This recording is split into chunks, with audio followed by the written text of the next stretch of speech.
São Bento de Núrcia é um dos santos mais venerados da Igreja Católica e é considerado o fundador da Ordem de São Bento, que deu origem à tradição monástica ocidental.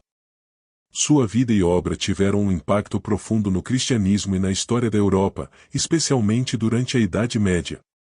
Aqui está um resumo completo de sua vida e história. 1. Nascimento e juventude. São Bento nasceu por volta do ano 480 d.C. na cidade de Núrcia, uma pequena cidade no norte da Itália, hoje parte da região da Umbria.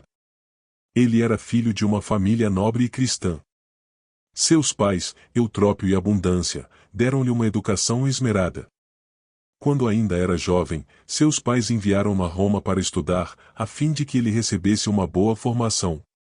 No entanto, ao chegar a Roma, Bento ficou profundamente perturbado com o ambiente decadente da cidade e com o modo de vida moralmente corrompido que prevalecia entre os jovens da época. Essa experiência foi um fator decisivo para sua decisão de abandonar os estudos e buscar um caminho mais santo. 2. Vida como eremita. Depois de deixar Roma, Bento retirou-se para a região de Subiaco, uma área montanhosa a cerca de 70 quilômetros de Roma. Lá, viveu inicialmente como eremita, em uma caverna isolada, buscando a solidão para se dedicar à oração e à meditação. Durante essa fase, São Bento teve uma vida austera, centrada na oração, jejum e penitência. Disse que ele passou cerca de 3 anos em uma caverna em Subiaco, sendo alimentado por um monge chamado Romano, que, impressionado com a vida de Bento, passou a acompanhá-lo. Ao longo do tempo, Bento passou a ser admirado e atraía discípulos, que desejavam seguir sua vida de oração. 3. A fundação dos mosteiros. Com o crescimento do número de discípulos, São Bento fundou 12 mosteiros na região de Subiaco, estabelecendo, assim, a base da sua futura ordem monástica.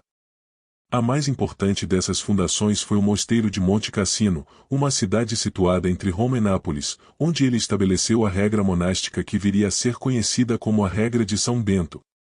Em Monte Cassino, São Bento fundou um mosteiro que se tornou um centro espiritual e cultural, desempenhando um papel importante no cristianismo medieval. Acredita-se que foi lá que ele escreveu sua famosa regra, que passou a ser seguida por inúmeras comunidades monásticas. 4. A regra de São Bento. A regra de São Bento é um conjunto de orientações para a vida monástica e religiosa, equilibrando oração, trabalho e estudo. A regra é baseada em uma vida de oração constante, disciplina e obediência, sempre com foco na paz, no amor fraterno e no serviço a Deus. A regra se divide em várias seções que tratam de diferentes aspectos da vida monástica, como: ora elabora, reza e trabalha é a famosa máxima de São Bento que resume a harmonia entre o trabalho manual e a oração diária. A disciplina no mosteiro, com horários fixos para oração, alimentação, estudo e descanso. A vida em comunidade, onde a obediência ao abade e o respeito mútuo são essenciais. A recepção de novos monges, com um processo gradual de formação e integração. A regra de São Bento foi tão bem-sucedida que, com o tempo, foi adotada por muitas outras comunidades monásticas, se espalhando por toda a Europa, tornando-se a base de muitos mosteiros e mosteiras.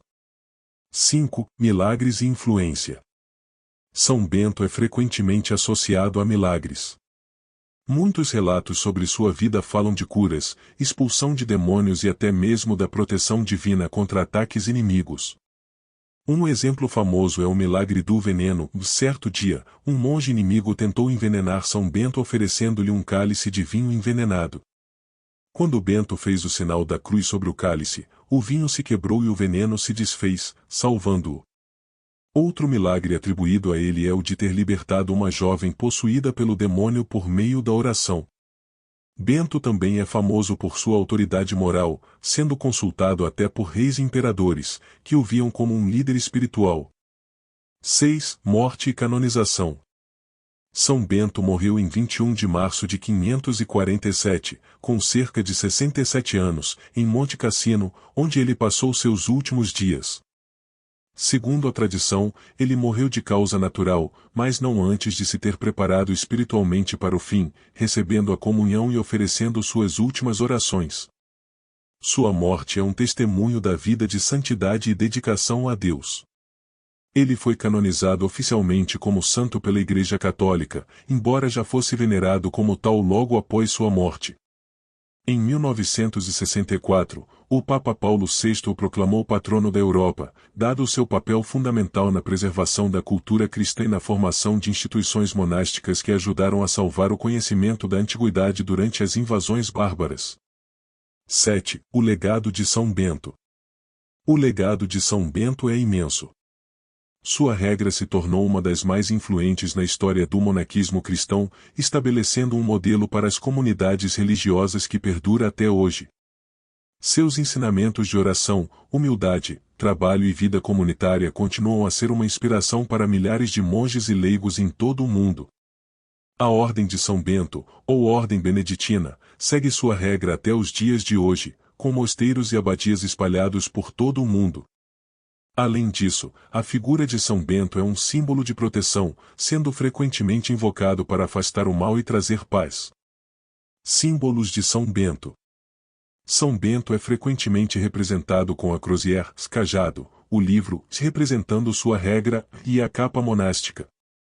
A medalha de São Bento é um dos símbolos mais conhecidos e usados pelos católicos como proteção espiritual, com inscrições que lembram o poder de Deus sobre o mal.